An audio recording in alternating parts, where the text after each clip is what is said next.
दोस्तों, बहुत समय पहले की बात है। एक राज्य में एक राजा रहता था। उसका एक पुत्र था चित्रचूर्ण। वह बहुत बहादुर था। राजा अपने बेटे से बहुत प्यार करता था। राजा का एक बगीचा था। राजा के बगीचे में सुंदर फूल और सुंदर फल और सुंदर झरना बहता था। वह बगीचा इतना सुंदर था कि कोई भी उसमें जाता वो बगीचे की सुंदरता में खो ही जाता था। इसलिए सिर्फ राजा के परिवार के अलावा खास मंत्री ही उस बगीचे में जा सकते थे। राजा ने बगीचे की अच्छी तरह पहरेदारी लगा रखी थी, लेकिन राजकुमार चित्रचूर्ण उसमें ही ज़्यादातर घूमता रहता था। एक दिन वह अपने बगीचे में एक पेड़ के नीचे आराम कर रहा था। तभी उसने देखा कि एक खूबसूरत परी उसके बाग में उड़ती हुई घूम रही है। वह परी इतनी खूबसूरत थी कि राजकुमार उसे देखता ही रहा। तभी वह परी उतरी और झरने में नहाने लगी। राजकुमार ने देखा कि वह परी नहाते समय चांद की रोशनी में उसका सफ़ेद बदन हीरे की तरह चमक रहा था। राजकुमार धीरे धीरे झरने की ओर बढ़ने लगा। तभी वह परी गायब हो गई। राजकुमार बहुत दुखी हुआ और महल में चला गया और शाम होने का इंतजार करने लगा। और तभी राजकुमार ने सोचा, आज रात वो झरने में ही छुपकर बैठेगा और परी जैसे ही नहाने आएगी वह उसे पकड़ लेगा। और फिर रात हुई। राजकुमार झरने में छुपकर बैठ गया। परी रोज की तरह आई और झरने में नहाने लगी।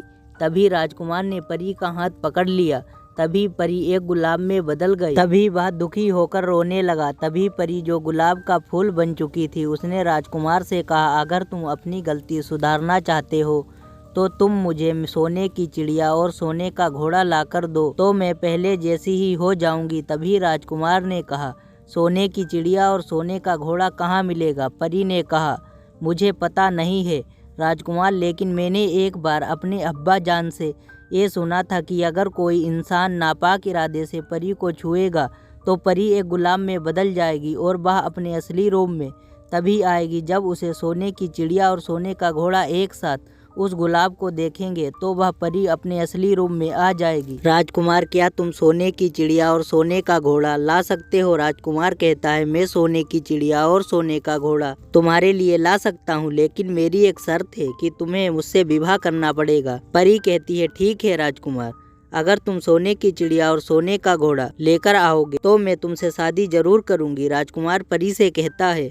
मैं सोने का घोड़ा और सोने की चिड़िया की खोज में जा रहा हूँ। तभी राजकुमार चलते चलते एक जंगल में पहुँच जाता है और एक पेड़ के नीचे बैठ जाता है। तभी राजकुमार देखता है कि एक लोमड़ी जाल में फंसी है। राजकुमार दौड़कर जाता है और जाल को तलवार से काटकर लोमड़ी को निकाल देता है। तभी लोमड़ी कहती है, राजकुमार, आपने मेरी मदद करके मुझ पर बहुत बड़ा उपकार किया है। मैं एक जादुई लोमड़ी हूँ और मैं बोल भी सकती हूँ, पर राजकुमार, तुम यहाँ जंगल में क्या कर रहे हो? राजकुमार लोमड़ी को सारी कहानी बताता है और कहता है, मैं यहाँ सोने की चिड़िया और सोने के घोड़े की तलाश में आया हूँ। लोमड़ी कहती है, राजकुमार, तुमने मेरी जान बचाई है, इसलिए मैं तुम्हारी मदद जरूर करूँगी और तुम्हें सोने की चिड़िया और सोने का घोड़ा मिल जाएगा। लेकिन अब ध्यान से सुनो राजकुमार, मैं तुम्हें जहाँ छोड़ूंगी वहाँ आमने सामने दो धर्मशाला होंगी। एक धर्मशाला खूब सजी सजाई और सुंदर सी होगी, लेकिन तुम उसमें मत ठहरना। तुम उसके सामने वाली दूसरी धर्मशाला में ठहरना, जो मामूली और भद्दी सी होगी। ऐसा करने पर तुम्हारा काम आसानी से पूरा हो जाएगा। आओ, मैं तुम्हें उस धर्मशाला तक पहुंचा देती हूं। तुम मेरी पूंछ पर बैठ जाओ। देखते देखते लोमड़ी की पूंछ काफ़ी बड़ी हो गई और राजकुमार उस पर बैठ गया। उसके बैठते ही लोमड़ी हवा में उड़ने लगी और थोड़ी देर में मैदानों और पहाड़ों को पार करके उसी गाँव में पहुँची। राजकुमार ने उस लोमड़ी की सलाह को मानकर उस पुरानी और छोटी सी धर्मशाला में डेरा डाल दिया। वह दूसरी सजी सजाई धर्मशाला से दूर ही रहा। दूसरे दिन सुबह उठकर जब वह आगे बढ़ा तो कुछ दूर चलने पर उसे वह लोमड़ी फिर से रास्ते में मिल गई। लोमड़ी ने उससे कहा, अब मैं तुम्हें बताती हूँ कि तुम्हें क्या करना चाहिए। तुम सीधे चलो। आगे चलने पर तुम्हें एक बहुत बड़ा किला मिलेगा जिस पर सिपाही लोग पहरा दे रहे होंगे। तुम सिपाहियों से डरना मत और सीधे अंदर चले जाना, क्योंकि वे इस समय सो रहे होंगे। तुम बेधड़क होकर किले में घुसते चले जाना और उनके कमरों को पार करते हुए उसी जगह पहुंच जाना जहां लकड़ी के मामूली पिंजरे में सोने की चिड़िया बंद है।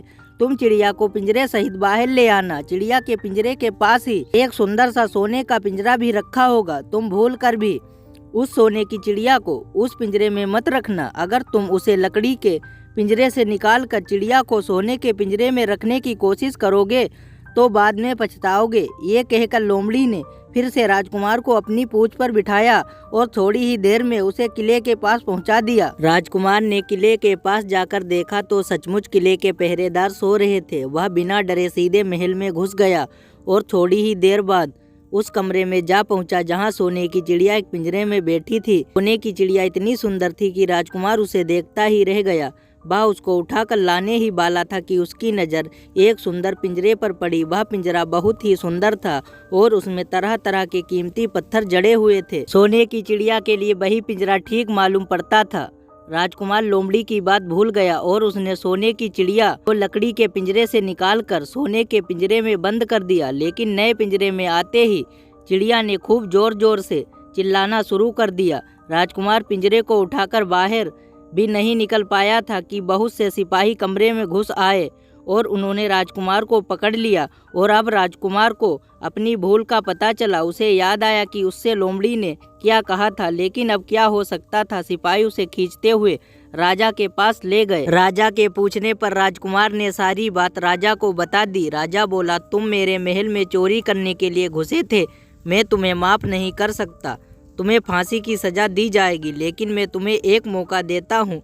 अगर तुम मेरे लिए सोने का घोड़ा लाकर दो तो मैं तुम्हें छोड़ दूंगा, बल्कि सोने की चिड़िया भी तुमको दे दूंगा। राजकुमार को अपनी जान बचाने के लिए शर्त माननी पड़ी। अब वह सोने के घोड़े की तलाश में निकला। किले के बाहर जाने पर उसने देखा कि लोमड़ी उसका इंतजार कर रही है। उसने लोमड़ी को सारी बातें बताई। लोमड़ी ने निराश होते हुए कहा, मैं अब तुम्हारी कोई मदद नहीं करूंगी। तुमने मेरे कहे अनुसार नहीं किया। मैंने जिस तरह से कहा था, अगर तुम उस तरह से करते तो तुम इस मुसीबत में नहीं फंसते और सोने की चिड़िया तुम्हें मिल जाती। राजकुमार बोला, इस बार मुझे माफ कर दो। मुझसे गलती हो गई। मेरा काम तुम्हारी सहायता के बिना नहीं चलेगा। मुझे राजा ने सोने का घोड़ा लाने को कहा है, जो मुझे भी चाहिए। लेकिन अगर मैंने राजा की बात नहीं मानी तो वो मुझे फांसी चढ़ा देगा। खैर, मैं तुम्हें माफ करती हूँ। तुम ऐसा करो कि मेरी पूंछ पर बैठकर सीधे चले चलो। कुछ दूर जाने पर तुम्हें एक दूसरा किला मिलेगा। उसी किले की घुड़साल में तुम्हें सोने का घोड़ा बंधा हुआ मिलेगा। महल के नौकर चाकर सब सो रहे होंगे।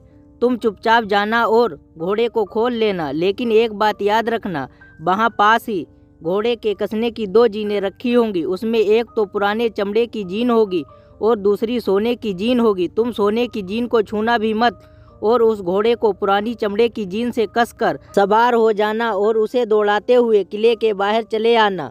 राजकुमार ने वादा किया कि वह ठीक ठीक वैसा ही करेगा। लोमड़ी ने उसको अपनी पूंछ पर बिठाया और कुछ ही देर में वह उसे किले के पास जा पहुंची। किले के पास पहुंचते ही लोमड़ी ने उसे नीचे उतारा और फिर वहां से चली गई। राजकुमार सीधा फाटक से किले में घुस गया। अंदर जाकर उसने देखा कि वहां नौकर चाकर सब सो गए थे। वह किले की घुड़साल में जा पहुंचा। वहां एक सुंदर सुनहरा घोड़ा बंधा हुआ था। राजकुमार ने पास जाकर देखा, वह घोड़ा सचमुच सोने का था। ऐसा सुंदर घोड़ा उसने सपने में भी नहीं देखा था। उसने आगे बढ़कर घोड़े को खोल लिया। जब वह बाहर निकलने लगा तो उसकी नज़र एक कोने में पड़ी सोने की जीन पर गई। ये जीन बहुत सुंदर थी और उसमें हीरे मोती जड़े हुए थे। उसके पास ही एक फटी पुरानी जीन पड़ी थी। इतने सुंदर घोड़े पर राजकुमार को फटी पुरानी जीन को कसना अच्छा नहीं लगा। उसने सोने की जीन उठा ली और घोड़े पर कसना शुरू किया। इतने में घोड़ा जोर जोर से हिनहिना उठा। किले के नौकर चाकर जाग गए। थोड़ी ही देर में राजकुमार पकड़ लिया गया। राजकुमार को सिपाहियों ने हाथ बांधकर अपने राजा के पास पेश किया। राजा ने सारी बातें सुनकर कहा, तुमने मेरे घोड़े को चुराने की कोशिश की है, इसलिए तुम्हें फांसी की सजा दी जाएगी। लेकिन अगर तुम मेरा एक काम कर दो तो मैं तुम्हें छोड़ दूंगा। हमारे किले के ठीक सामने वो बड़ा पहाड़ है। इसके कारण हमारे किले की सुंदरता नष्ट होती है। अगर तुम 8 दिन में इसे खोद कर साफ कर दो तो हम तुम्हें क्षमा कर देंगे और सोने का घोड़ा तुम्हें दे देंगे। राजकुमार किले के बाहर आकर पहाड़ को देखने लगा। उसके हाथ में एक छोटी सी कुदाली थी। उसकी समझ में नहीं आ रहा था कि इतना बड़ा पहाड़ 8 दिन में वो कैसे खोद सकेगा। फिर भी उसने अपनी जान तो बचानी ही थी, इसलिए वह पहाड़ खोदने लगा। धीरे धीरे 7 दिन बीत गए। इतने दिन लगातार खोदने पर भी पहाड़ का सिर्फ एक कोना ही खोद सका। वह दुखी होकर बैठ गया। उसे अब अपने ऊपर बहुत क्रोध आ रहा था। वह अपने मन में कहने लगा कि अगर मैंने लोमड़ी की बात मान ली होती तो कितना अच्छा होता। लोमड़ी ने मुझको हर बार ठीक सलाह दी और मैं हर बार उसका कहना ना मानकर नई मुसीबत में पड़ जाता हूँ। राजकुमार इस तरह सर झुकाए बैठा था कि अचानक उसे अपने पैरों के पास लोमड़ी की पूंछ हिलती दिखाई दी। उसने नजर उठाकर देखा, सचमुच वही लोमड़ी खड़ी थी। लोमड़ी ने मुस्कुराते हुए कहा, क्या हाल है? इस बार तो तुम्हारी मदद करने की मेरी इच्छा बिल्कुल नहीं है, लेकिन मैं 7 दिनों से तुम्हें पहाड़ खोदते हुए देख रही हूँ। मुझे दया आ गई और मैं तुम्हारी मदद के लिए चली आई। जाओ, तुम बहुत थक गए हो, जाओ सो जाओ। मैं थोड़ी ही देर में तुम्हारा काम पूरा कर दूंगी। इस बार राजकुमार ने तय कर लिया था कि अब वह लोमड़ी जिस तरह कहेगी वह उस तरह काम करेगा। वह चुपचाप उठकर एक तरफ सोने चला गया। थोड़ी ही देर में उसे नींद आ गई। सुबह जब वह सोकर उठा तो उसे अपनी आंखों पर विश्वास नहीं हो रहा था। वहाँ कहीं भी पहाड़ का नामो निशान नहीं था और महल का सुंदर दृश्य दिखाई दे रहा था। राजकुमार सीधा राजा के पास पहुंचा। राजा उसके काम पर बहुत खुश था। उसने तुरंत अपने वादे के अनुसार राजकुमार को सोने का घोड़ा दे दिया तो राजकुमार उस पर सवार हो गया और उससे विदा लेने लगा। रास्ते में उसे फिर से लोमड़ी मिली और उसने उससे कहा, तुम सोने की चिड़िया भी प्राप्त कर लो। जब तुम सोने की चिड़िया वाले राजा के पास पहुंचोगे तो वो इस घोड़े को देखकर बहुत खुश होगा।